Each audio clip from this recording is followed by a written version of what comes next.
Gloria a Dios. Buenos días, hermanos y hermanas y todos aquellos que a través de las redes sociales sintonizan este canal en YouTube. Sean todos bienvenidos. Soy el pastor y evangelista Pedro Delgado y vamos a dar inicio a la continuación de los estudios parafraseando el Nuevo Testamento. Hoy toca el estudio número 9 y vamos a empezarlo en el capítulo 11 de Primera de Corintios. Primera de Corintios 11, verso 1.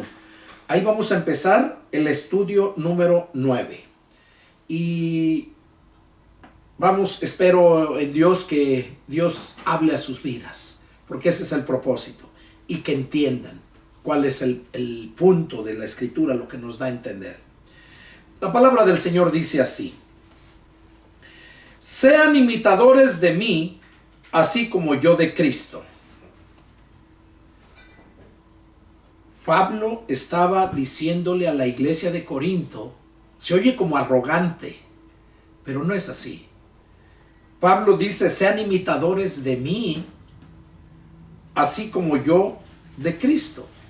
Cuando tú escuchas, lees, analizas la vida de Pablo, después, antes de que se convirtiera y después de que se convirtió, te das cuenta que no hubo ningún otro apóstol, nadie más que haya hecho tan grande obra en la iglesia del Señor más que Pablo. Y cuánto sufrió, cuánto padeció en muchos lugares y mucho tiempo.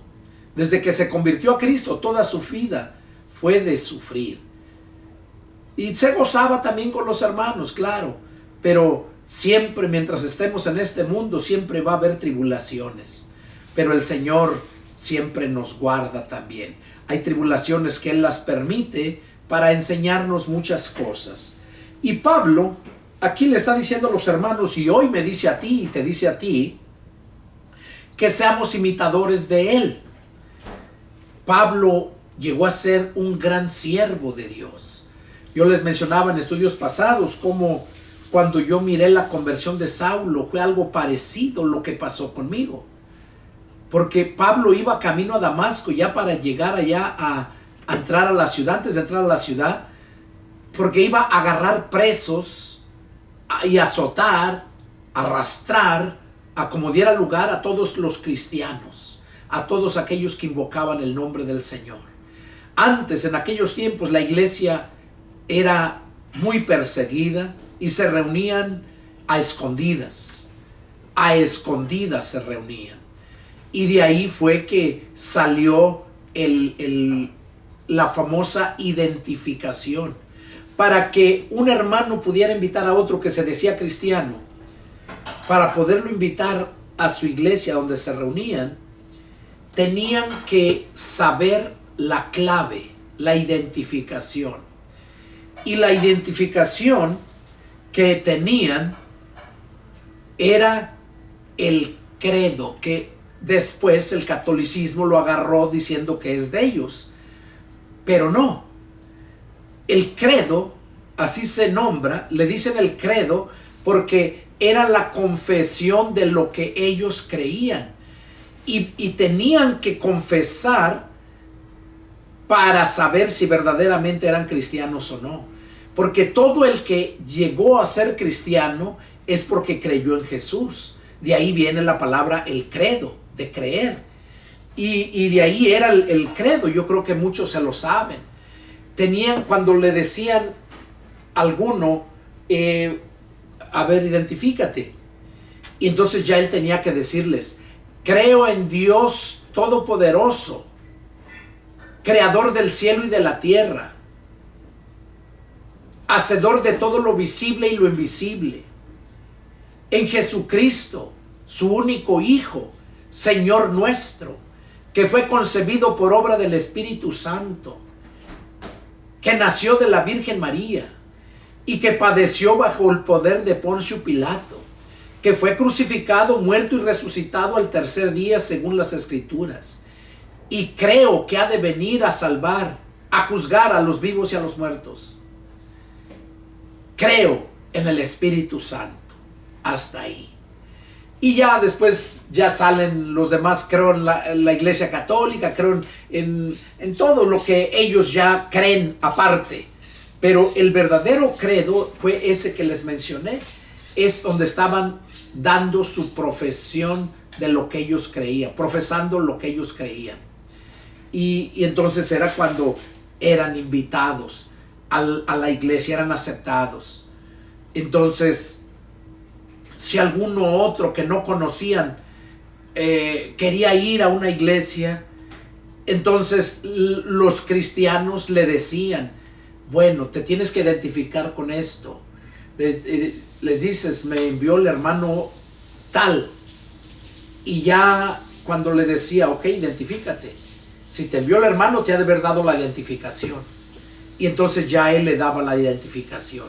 Porque esa nada más lo sabían los cristianos y todos aquellos que verdaderamente querían buscar a Dios. El creer en Jesús. Por eso en Juan 3:16 dice que de tal manera amó Dios al mundo que ha dado a su Hijo unigénito para que todo aquel que en él crea no se pierda, mas tenga vida eterna. Todo aquel que en él cree no se pierda. Ahí lo vemos. Entonces Pablo les decía, sean imitadores de mí, así como yo de Cristo. Y Pablo pues les mostraba con hechos lo que él era. Era un gran evangelista, era un gran predicador, era muy sabio. Seguimos leyendo, versículo 2. Los alabo, hermanos, porque en todo se acuerdan de mí y retienen las instrucciones tal como se las entregué. Pablo les estaba diciendo a través de este versículo, versículo 2, que los alababa porque en todo, dice, se acuerdan de mí y retienen las instrucciones tal como se las entregué. O sea, retienen las instrucciones, retienen la palabra. Y le sigue diciendo, pero quiero que sepan que Cristo es la cabeza de todo varón. Oiga, aquí es algo muy importante para entenderlo. Dice, pero quiero que sepan que Cristo es la cabeza de todo varón. Y el varón es la cabeza de la mujer. Oiga, para aquellas mujeres que se dicen pastoras, evangelistas, bueno, hasta apóstolas, según son ellas. Eso es del diablo, es aberrante eso. Entonces, Pablo aquí estaba diciéndoles que el varón es la cabeza de la mujer. Es la cabeza. Entonces la mujer es el cuerpo, el varón es la cabeza de la mujer.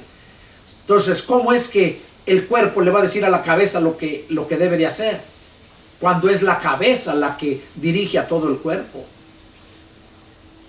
Entonces, aquí lo que está diciendo Pablo, que el varón es la cabeza de la mujer y Dios la cabeza de Cristo. Oigan, Dios la cabeza de Cristo. ¿Por qué? ¿Cómo es eso? Cuando habla de cabeza, no es literalmente que es la cabeza. Es algo alegórico. Es algo para ejemplo. Y lo vamos a entender. Dice que todo varón, dice que el varón es la cabeza de la mujer. O sea, quiere decir la cabeza es la que manda. Y cuando dice que Cristo es la cabeza de todo varón, quiere decir que el varón debe de obedecer a Cristo.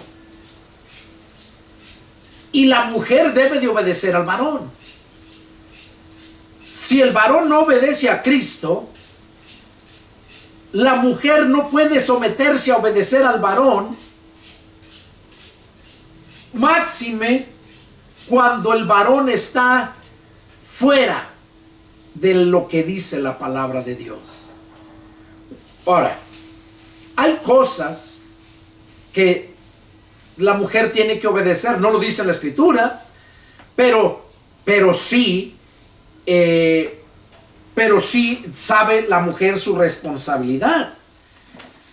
Por ejemplo, la mujer es la que se encarga de la comida, preparar la comida, la casa, la ropa, todo.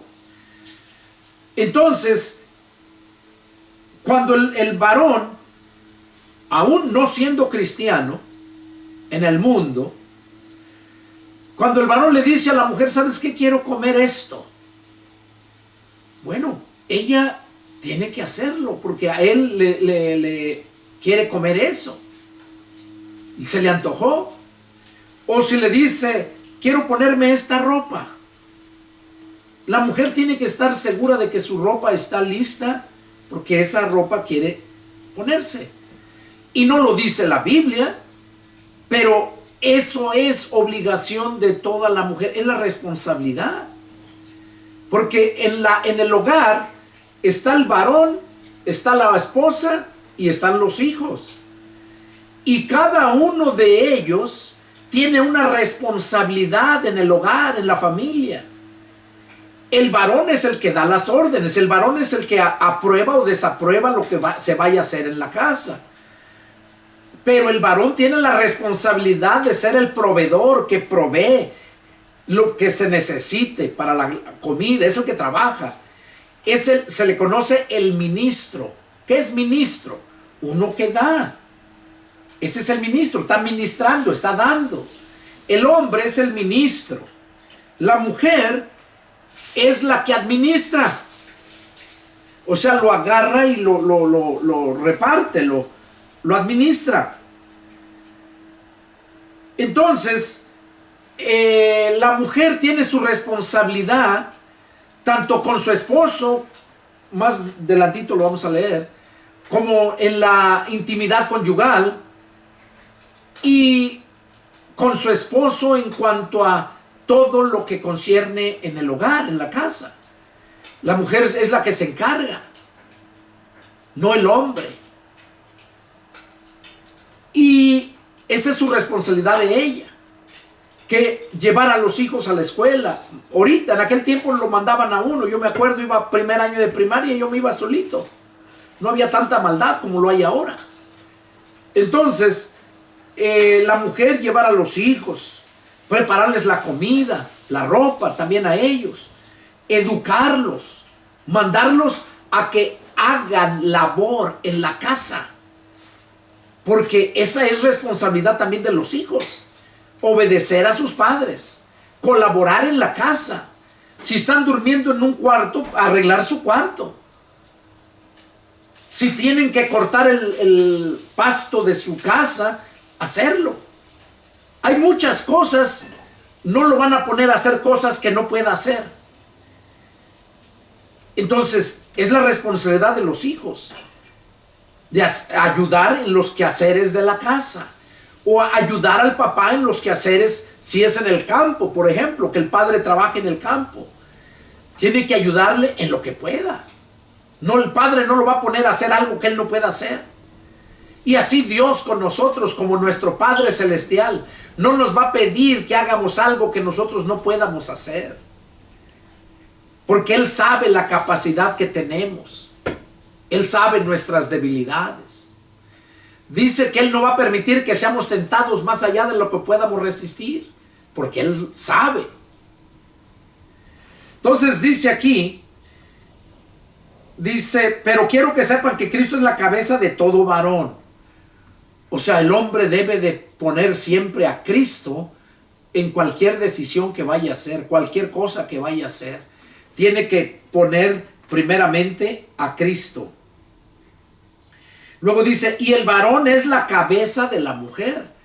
O sea, la mujer debe de obedecer a su esposo, porque la cabeza manda y el cuerpo obedece. Y Dios la cabeza de Cristo.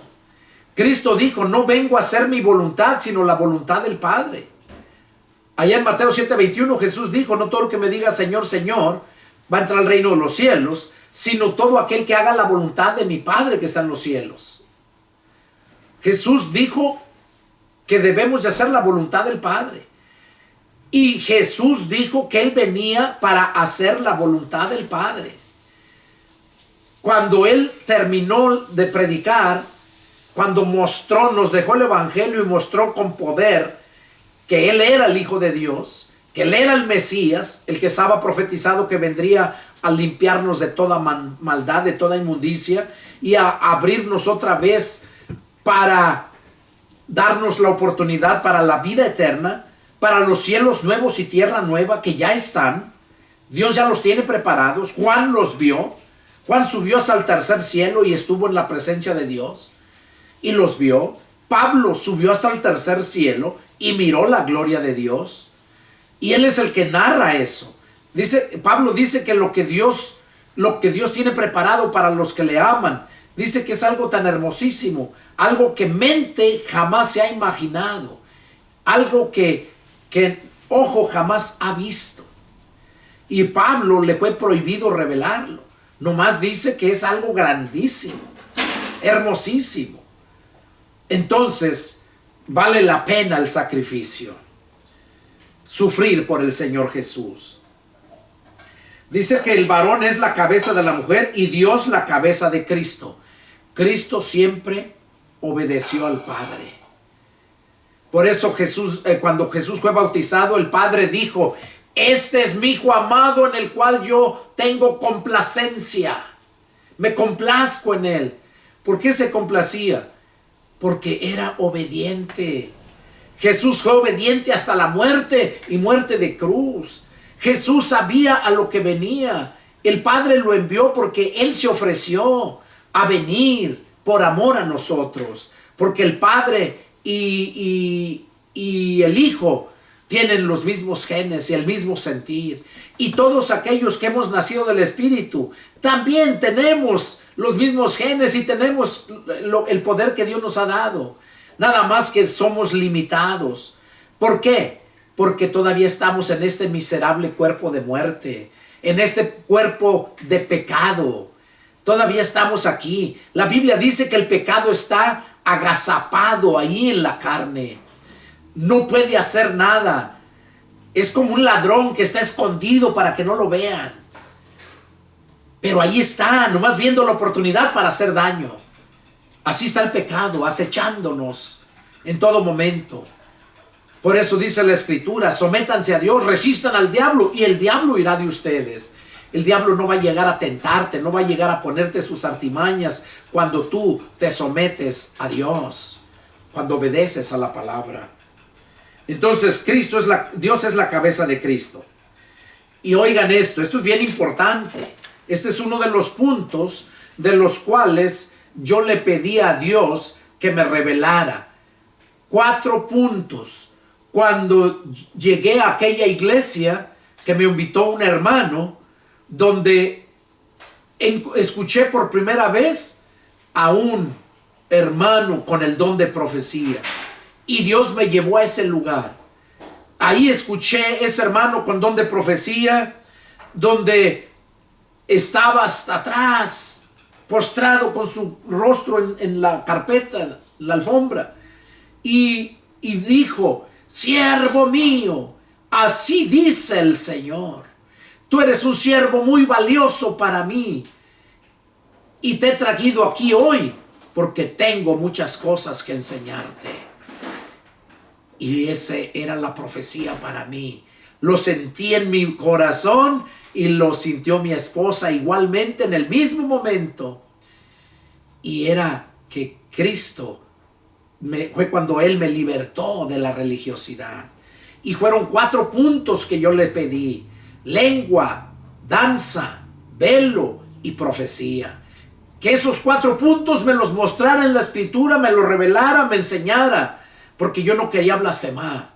Esos 4 puntos que la iglesia donde yo estaba, la iglesia bautista, que hay varias bautistas, ¿verdad? Esa es la primera iglesia bautista.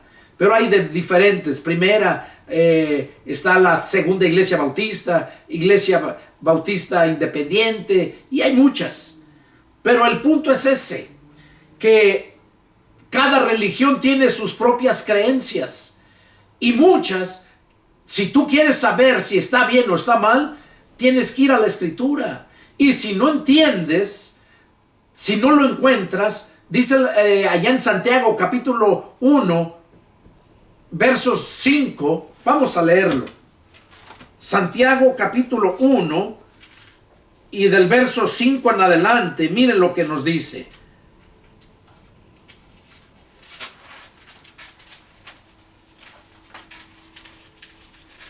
Dice: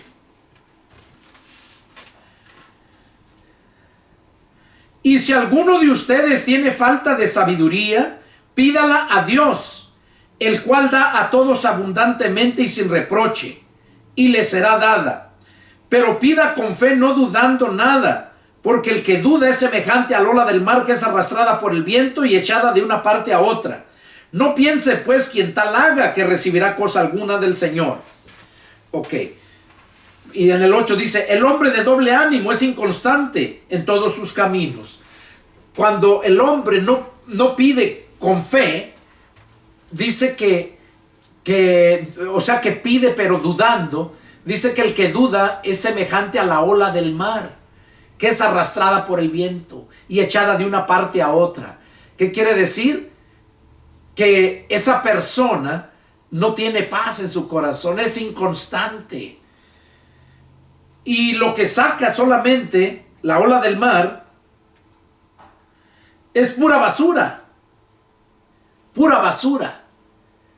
Y de repente está alta la ola, de repente está baja, se estrella en las rocas y ahí queda.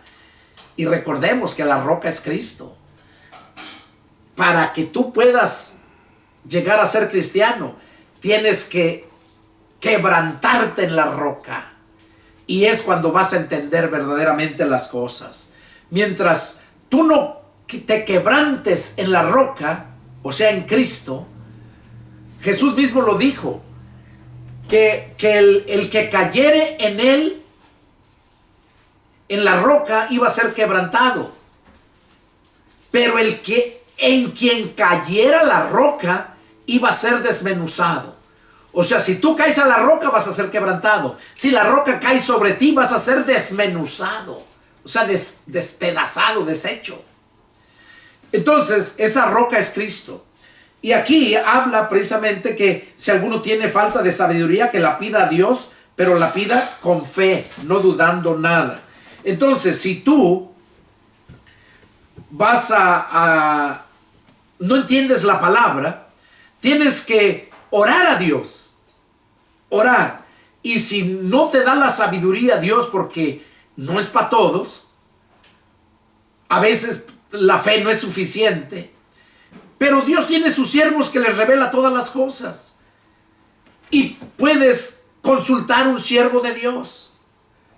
Y el siervo de Dios te va a exponer la palabra, no a imponer. Porque la palabra se discierne espiritualmente, no intelectualmente. Y la persona espiritual dice que todo lo ve, todo lo juzga, todo lo entiende. Una persona espiritual. Entonces, si tú quieres saber algo que no entiendes, ve a las Escrituras, pide a Dios sabiduría o busca un siervo de Dios y te aseguro que te va a dar todo lo que necesites saber. Entonces yo le pedí a Dios que me mostrara estas cuatro puntos. Este es uno de ellos. El velo.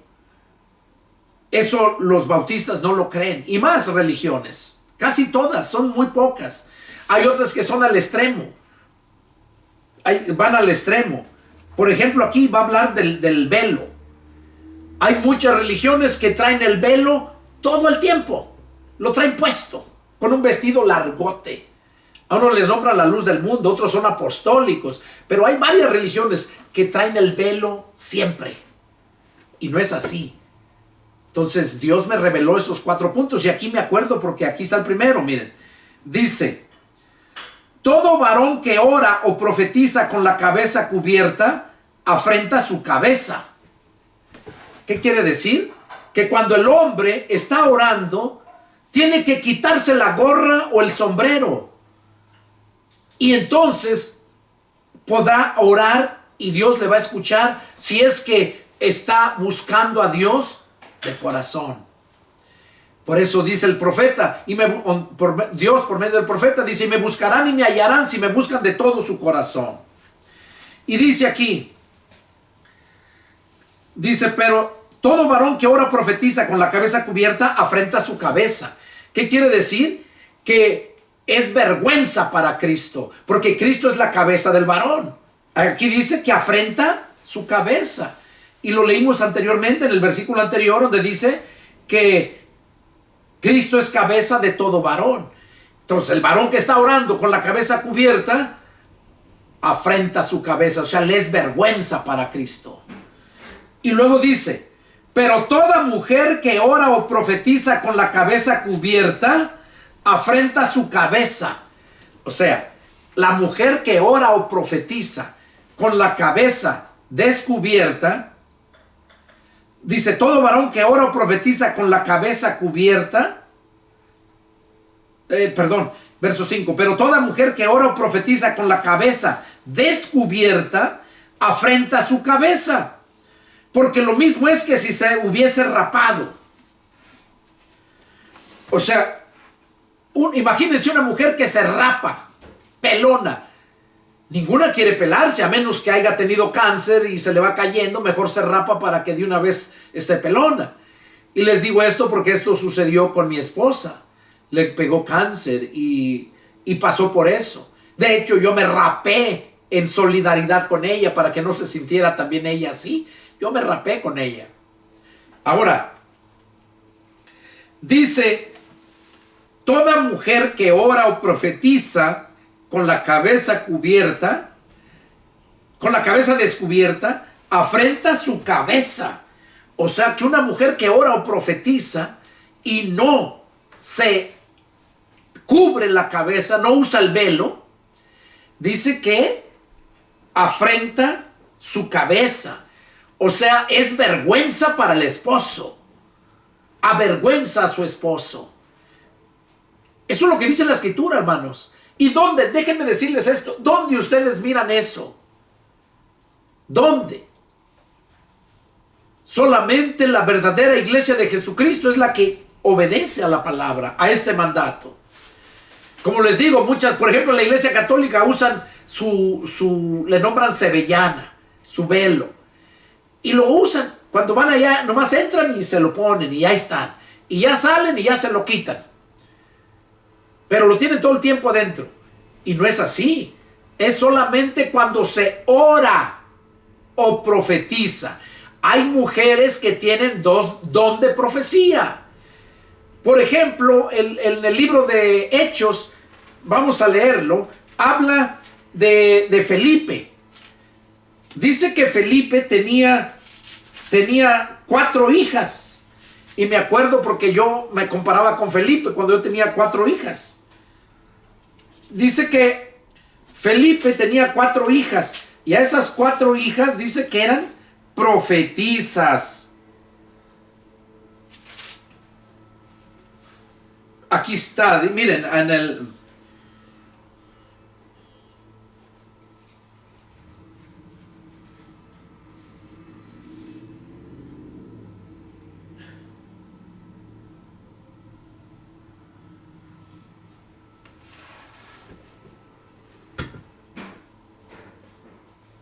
A ver, lo voy a buscar.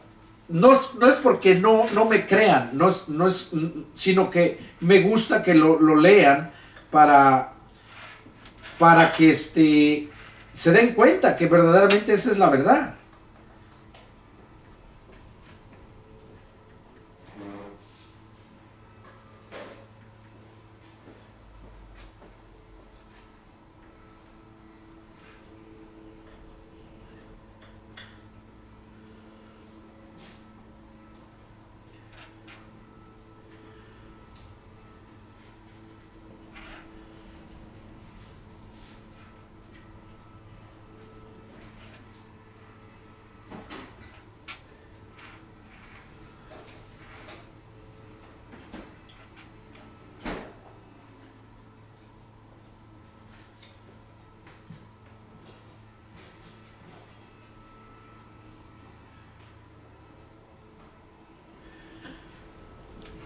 Bueno.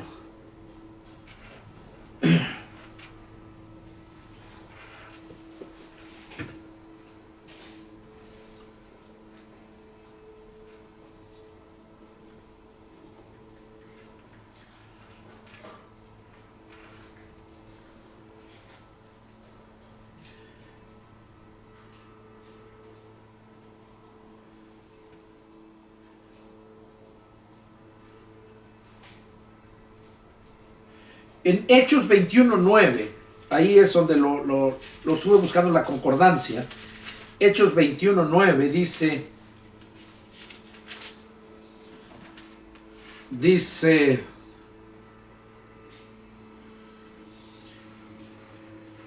el 8 para entenderlo, 8:9.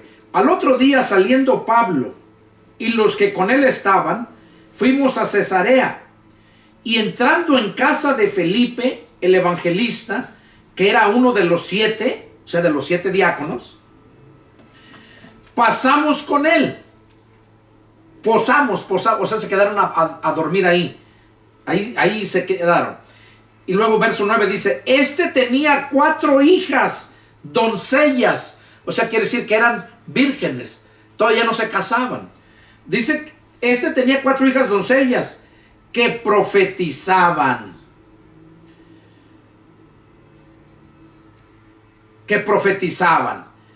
Y, o sea, eran mujeres. Y más abajo en el 10 dice, permaneciendo nosotros allí algunos días, descendió de Jerusalén un profeta llamado Agabo. Oiga, había profetisas y había profetas. Entonces, perdón, hermanos, alguien está, la alarma del humo. Dice, seguimos viendo. Todo varón que ora o profetiza con la cabeza cubierta afrenta su cabeza, pero toda mujer que ora o profetiza con la cabeza descubierta afrenta su cabeza, porque lo mismo es que si se hubiese rapado.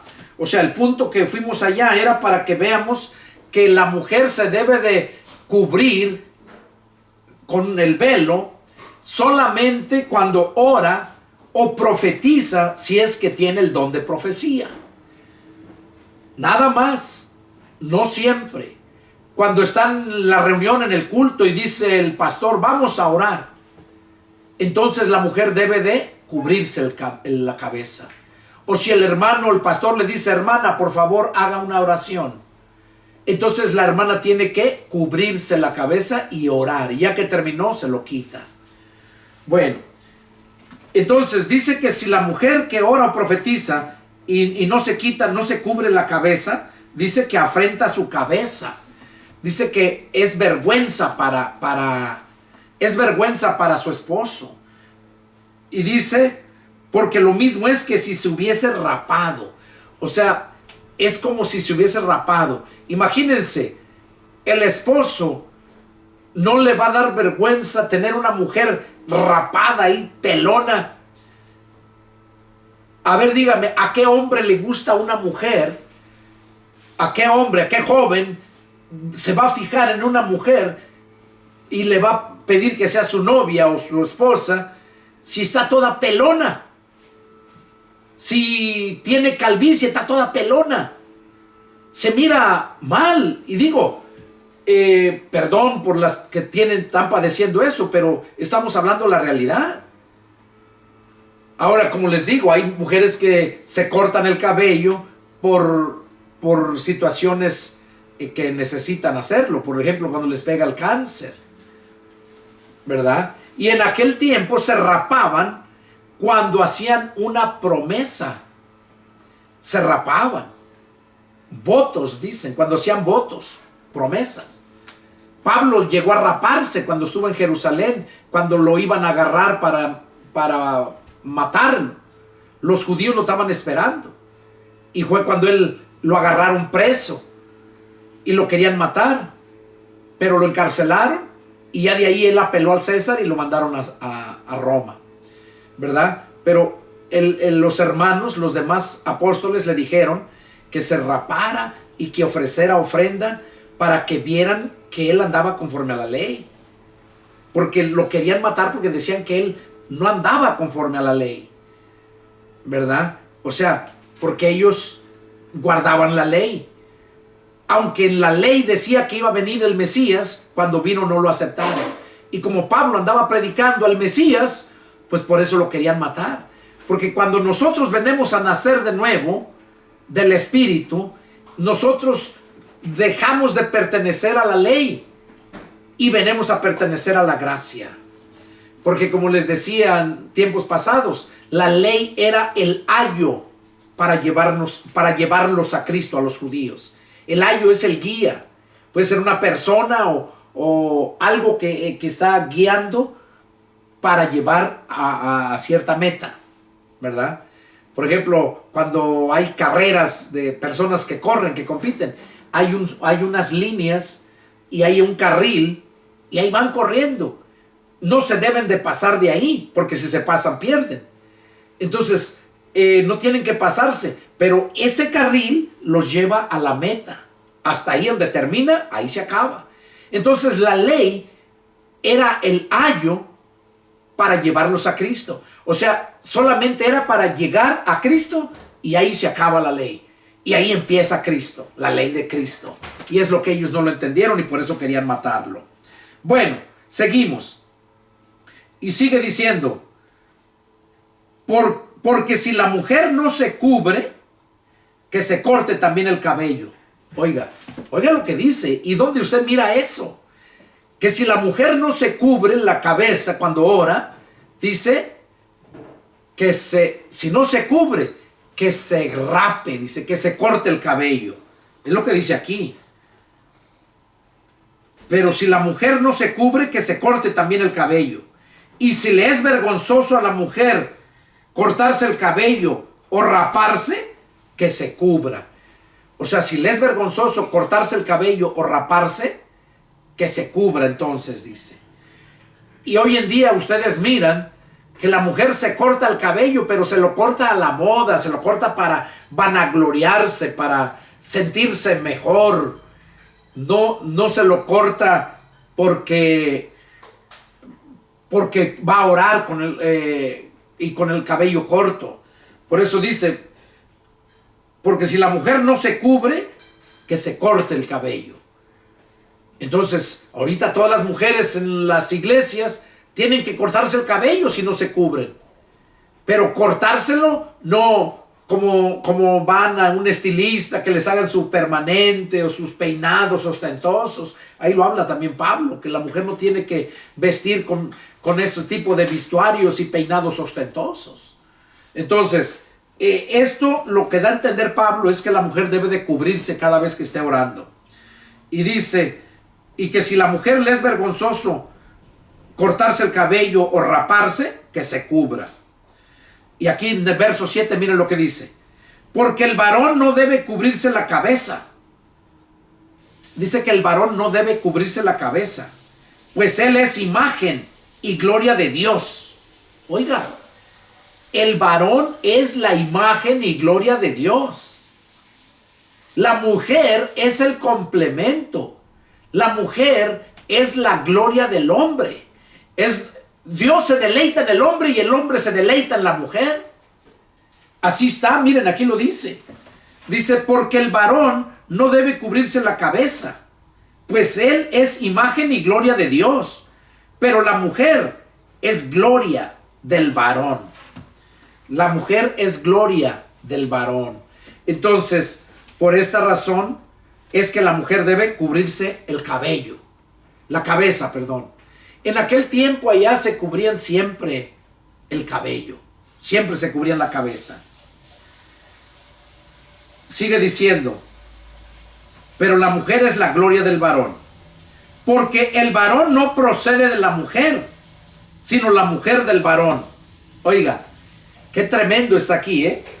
El varón no procede de la mujer. O sea, el hombre no nace de la mujer, sino nace del varón. Y verdaderamente, los hijos salen del hombre. La mujer lo concibe, pero el hombre es el que lo engendra. Dice, porque el varón no procede de la mujer, sino la mujer del varón. Pues recordemos que Dios le quitó una costilla a Adán y de ahí le formó a la mujer. Por eso la mujer procede del varón, pero el hombre no procede de la mujer. Y luego dice, y tampoco el varón fue creado por causa de la mujer. O sea, el varón no fue creado. Oigan, ahí vemos que todo el ser humano fuimos creados. Y aquí dice que el varón fue creado por causa, tampoco el varón fue creado por causa de la mujer, sino la mujer por causa del varón. Porque cuando Dios formó a Adán, hizo todo, los animales y todo, dice que vio que el hombre estaba solo.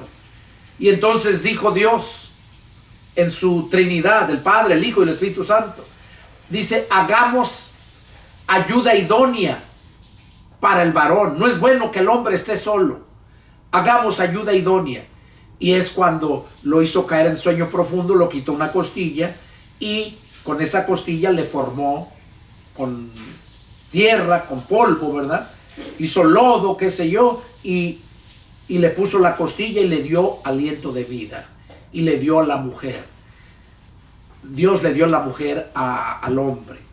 Entonces, dice que el varón, la mujer fue creada por causa del varón. Por lo cual, oigan lo que dice, por lo cual la mujer debe tener señal de autoridad sobre su cabeza por causa de los ángeles. Ahora, hay que entender esto. Dice que la mujer debe tener señal de autoridad sobre su cabeza. ¿Cuál es la cabeza de la mujer? El varón. ¿Qué quiere decir? Que la mujer debe tener señal. Tiene que mostrar que obedece a su marido. Porque el marido es la autoridad de ella sobre su cabeza. Él es el que tiene la autoridad en el hogar. Y si no es así, déjeme decirle que ese hogar siempre va a estar con problemas. Porque la mujer se guía por emociones y el hombre por convicciones. Y la mujer es bien emocionalista. La mujer es presa fácil de caer. Y vemos cómo la hizo caer el diablo. Cómo hizo caer a Eva. Y ahí se introdujo el pecado. ¿Y qué dijo Adán? La mujer que me diste por compañera, ella me dio y yo comí. No reconoció su pecado. Bueno, seguimos. Dice que la mujer debe tener señal de autoridad sobre su cabeza por causa de los ángeles. Y cuando habla aquí por causa de los ángeles, no se está refiriendo literalmente a los ángeles que están en el cielo. No. Vamos a ver a qué se refiere. En el contexto lo vamos a entender. Vamos a ver allá en Apocalipsis capítulo 2. El capítulo 2 y el capítulo 3 nos habla a cuáles son los ángeles. Miren lo que dice. Capítulo 2, verso 1. Escribe al ángel de la iglesia en Éfeso, el que tiene los 7 estrellas en su diestra, el que anda en medio de los 7 candeleros de oro, dice esto: yo conozco tus obras y tu arduo trabajo y paciencia, y que no puedes soportar a los malos, y has probado a los que se dicen ser apóstoles y no lo son, y los has hallado mentirosos, y has sufrido y has tenido paciencia y has trabajado arduamente por amor de mi nombre y no has desmayado. Pero tengo contra ti que has dejado tu primer amor. Recuerda por tanto de dónde has caído y arrepiéntete y haz las primeras obras, pues si no vendré pronto a ti y quitaré tu candelero de su lugar si no te hubieres arrepentido. Ok. ¿Cuál es el candelero? El candelero es el templo y la iglesia, el grupo de personas. Y el templo, ese es el candelero. O sea, para que alumbre. Para eso están las iglesias en la ciudad. Para que alumbren, para que destellen la luz de Cristo, que es la palabra del Señor. Entonces, el ángel es el pastor. Es el que da la palabra de Dios. Es el encargado, el responsable de la iglesia. No son los miserables diáconos que mencionan varias religiones, que son los que mandan en la iglesia. Y luego tienen el diácono mayor. De los 7 hay uno que es el diácono mayor. Y ese es el que manda a los otros 7 y al pastor también. Eso es del diablo, hermanos. Entonces aquí ya vimos que el ángel de la iglesia de Éfeso, la iglesia que estaba en la ciudad de Éfeso, como lo vamos a leer más adelante, allá donde venimos en Corintios. Luego sigue Gálatas y luego Efesios. Efesios quiere decir la iglesia de Éfeso. Y aquí dice, escribe al ángel de la iglesia en Éfeso. Pero ¿qué le estaba diciendo a ese ángel? O sea, a ese pastor. Tengo contra ti, contra, no a favor, en contra de ti, que has dejado tu primer amor. ¿Qué cosa quiere decir con eso? Que ya no hace las cosas por amor a Dios. Hace las cosas por amor al dinero. Hace las cosas porque tiene que hacerlas, pero no por amor. Ha dejado su primer amor. Porque cuando estamos en el primer amor, y no es que haya segundo amor, sino que da a entender que cuando recién nos convertimos a Cristo, recibimos el amor ágape. Ese amor que nunca deja de ser, por eso nunca se acaba, por eso no es que es el primero. Miren en un diccionario, ¿qué quiere decir ágape? Es el amor de Dios, así se llama, amor ágape, el amor que nunca se acaba. Entonces, ese amor, cuando llega a nosotros, es cuando llega el primer amor, porque el amor que tenemos es de nuestros padres, de nuestros hermanos, se llama amor filial, pero ese amor no siempre es bueno, no perdura. ¿Cuántos y cuántos hijos están en contra de los padres? ¿Cuántos padres matan a sus hijos? O sea, ese amor no es el que todo lo puede, todo lo soporta y todo lo sufre. Pero en cambio el amor de Dios, el amor ágape, ese cuando llega a nosotros, nunca deja de ser. Y siempre hacemos las cosas con amor. Y es lo que está diciendo aquí el Señor Jesús. Porque Él fue el que se le apareció a Juan y le dio la revelación y le dijo que mandara esas cartas a las 7 iglesias de Asia. Y dice, a la iglesia de Éfeso le dijo, pero tengo contra ti que has dejado tu primer amor. O sea, haces las cosas sin amor, de mala gana. Y luego dice en el verso 5, recuerda por tanto de dónde has caído y arrepiéntete y haz las primeras obras. O sea, analiza tu vida, de dónde caíste, dónde estás mal. Y empieza otra vez y haz las primeras obras. Dice, y arrepiéntete. Dice, pues si no te arrepientes, vendré pronto a ti y quitaré tu candelero de su lugar, si no te hubieres arrepentido. ¿Qué quiere decir quitaré el candelero de tu lugar? Quiere decir que te voy a desechar. No vas a ser un siervo aprobado por mí, un siervo mío. Ahora, déjeme decirle que el ángel que estaba ahí, el pastor, era un pastor que no estaba fluyendo Dios en él. Probablemente lo escogieron allá para que él fuera el pastor.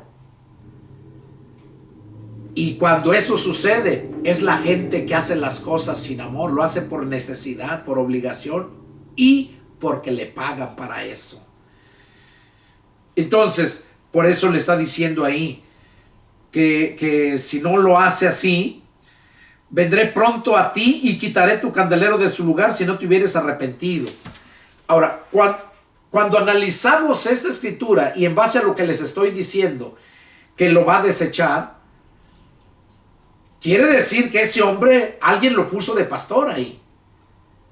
Y por eso se le mandó esa carta. Ahora, ¿por qué digo esto?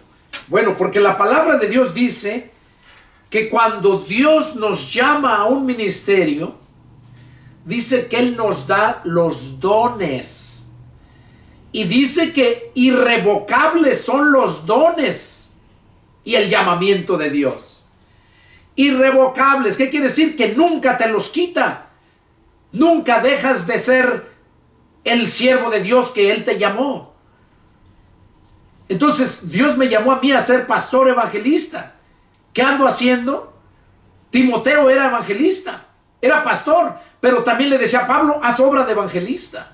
Porque todos los pastores debemos de hacer la obra de evangelista. Entonces, ahí dice que irrevocables son los dones y el llamamiento de Dios. Cuando en la iglesia está verdaderamente un siervo de Dios que fue llamado por Dios, ese hombre va a hacer las cosas con amor y no va a predicar por amor al dinero. No vive de la iglesia estafando a la gente, no lo hace, sino que honra a Jehová con sus bienes. Y si no tiene lo suficiente, Dios se encarga de proveerle. Dios se encarga de que los hermanos de la iglesia le provean. Porque para Dios no hay nada imposible. Entonces vemos aquí el punto. Por eso les dije esto, que va a ser quitado de su candelero. Va a ser desechado para que no sea pastor. ¿Por qué? Porque nunca fue puesto por Dios. Y si ustedes miran las 7 iglesias, eso representa los 7 días de la semana. Representa que todos los días, en todo lugar, hay iglesias que tienen pastores, así como el de Éfeso, como los de las 7 iglesias. Así los tienen, que son puestos por su misma denominación, por la misma gente, o por ellos mismos que empiezan una iglesia y ya se hacen pastores a ellos mismos. Esos son los que les está diciendo. Por eso están esas 7 iglesias de Asia. Es el ejemplo para todas aquellas iglesias que se denominan cristianas y no lo son, que no lo hacen con amor. Y después vamos a llegar a ese punto donde vamos a leer las 7 iglesias. Ahorita nomás esto los traje para que vieran respecto a los ángeles, como dice aquí, que la mujer debe de cubrirse la cabeza. Dice, porque el varón no debe cubrirse la cabeza, pues él es la imagen y gloria de Dios, pero la mujer es gloria del varón. Dice, por eso dice, pero el Señor, por lo cual la mujer debe tener señal de autoridad sobre su cabeza por causa de los ángeles, o sea, de los demás pastores. ¿Por qué? Porque si no se cubre la cabeza, no tiene señal de autoridad y le va a dar vergüenza al pastor de ver con los demás pastores que su mujer no se somete, no tiene señal de autoridad. A eso se está refiriendo aquí. Por causa de los ángeles, dice. Para que no den mal testimonio y no le traigan vergüenza al marido. Entonces creo que está muy clara la palabra ahí. Sigue diciendo, verso 11. Pero en el Señor, ni el varón es sin la mujer, ni la mujer sin el varón.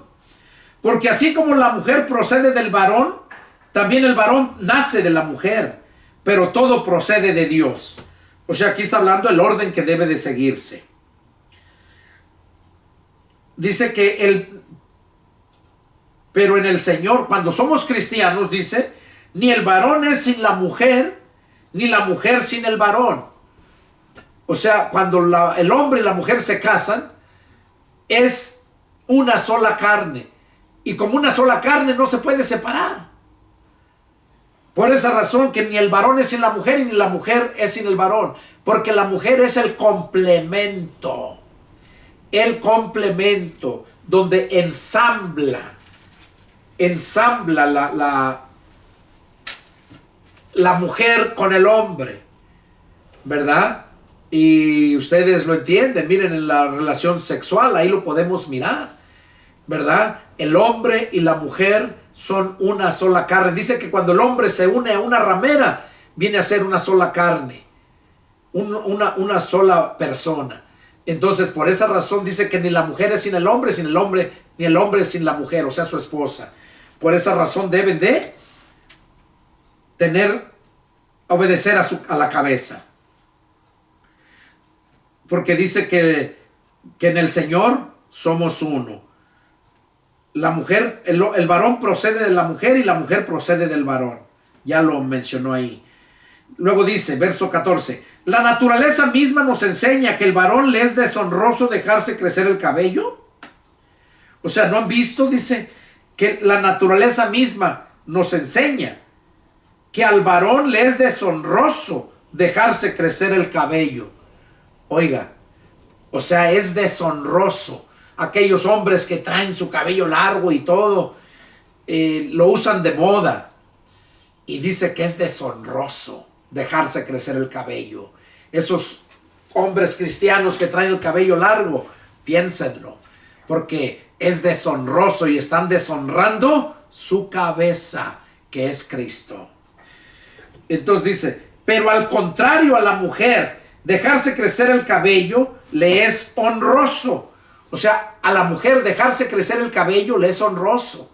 Y miren ustedes, a una mujer con cabello, su cabello largo, normal, se mira muy elegante, porque Dios así la formó. Dios hizo hermosa a la mujer para la gloria del hombre, para que al hombre le gustara y estuviera con ella.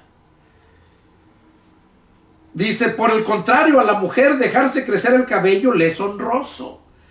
Y luego dice, oigan lo que dice respecto al velo. Porque en lugar de velo, le es dado el cabello. Oigan, ahora, las iglesias bautistas y otras denominaciones enseñan